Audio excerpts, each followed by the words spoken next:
You know, that old jacket sitting in your closet, the one you never wear anymore, but can't quite bring yourself to throw away, or that drawer. The one stuffed with tangled cables, expired medications, and a business card from someone you can't even remember. For a lot of people, this is just housework, something to deal with eventually. But for others, it's something else entirely. It's therapy, a way to clear the mind, quiet the noise, and find a kind of peace that's hard to explain. So why does tidying up make some people feel instantly better, while others feel overwhelmed just looking at the mess?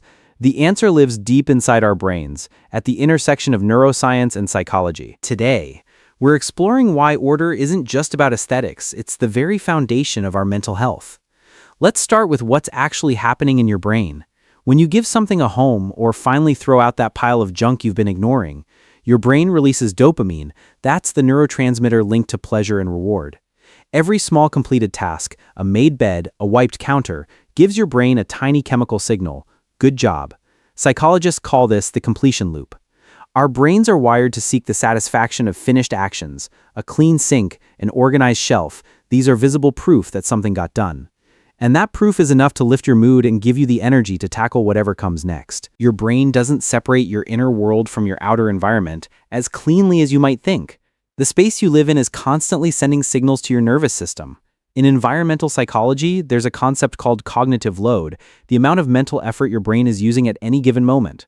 Research from Princeton University found that physical clutter competes for your attention even when you're not consciously aware of it. It overloads your visual cortex and quietly impairs your ability to focus and process information. Every unfolded pile of laundry, every stack of unopened mail, your brain registers each one as unfinished business, and unfinished business costs energy. All day, every day. For people who feel things deeply, that quiet clutter doesn't whisper, it shouts.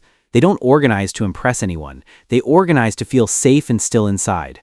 Psychologically, the love of organizing is often rooted in a fundamental human need, the need for control. The economy, the weather, other people's behavior, none of that is ours to command. But our home, that's the one place where we have full authority. When life feels unpredictable, the brain hunts for something stable. Organizing becomes a way to create order on the outside when everything inside feels scattered. That's why, after a hard day or a heated argument, so many people suddenly find themselves reorganizing their closets. It's not random, it's emotional regulation. Reclaiming your space sends a signal straight to your nervous system. I'm in control here. Everything is okay. Perhaps the most profound thing about decluttering is what it reveals about identity. Picture this, a pair of running shoes at the back of your wardrobe from that season you decided to get into fitness, lasted 2 weeks, and quietly gave up. Or a keyboard collecting dust in the corner from the time you were going to finally learn to play. We can't let go of these things, not because we need them, but because throwing them away feels like admitting that dream is over, for good. But here's what's really happening when we finally release them. We're making a psychological statement. I am not that person anymore, and that's okay. It's an act of self-acceptance, a decision to move forward. An empty shelf isn't a void, it's potential, room to breathe, space for something better. You are rewriting your inner story through the things you choose to keep and the things you choose to release.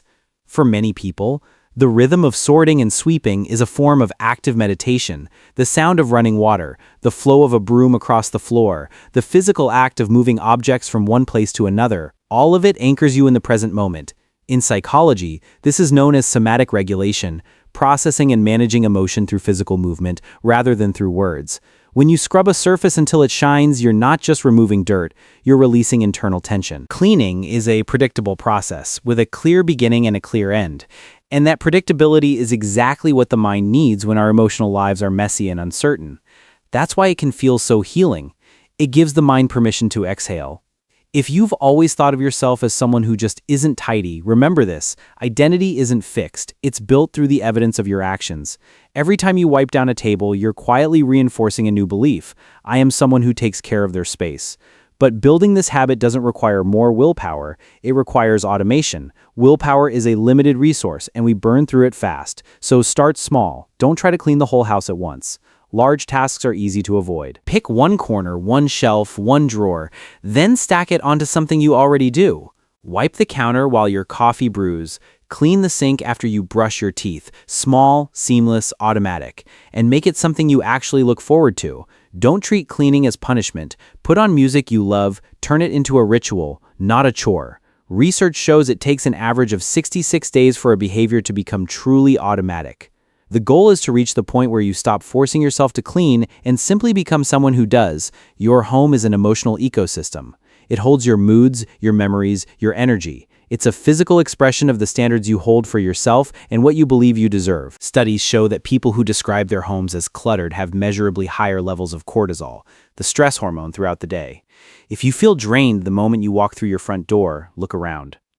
Your environment may be quietly suffocating you. Creating order is an act of self-care. It's a way of saying, I deserve to live in beauty. I deserve calm. In the end, organizing isn't about perfection. It's about belonging. It's about coming home, not just to a house, but to yourself. It's the process of deciding what matters, what stays, and what goes. So the next time you pick up a broom, don't see it as a chore. See it as a reset, a way to shift the emotional atmosphere of the space you live in, because peace is not something you find. Peace is something you create. One folded corner, one quiet room at a time. What do you feel when your space is finally in order? Is organizing a form of therapy for you? Share your story in the comments below.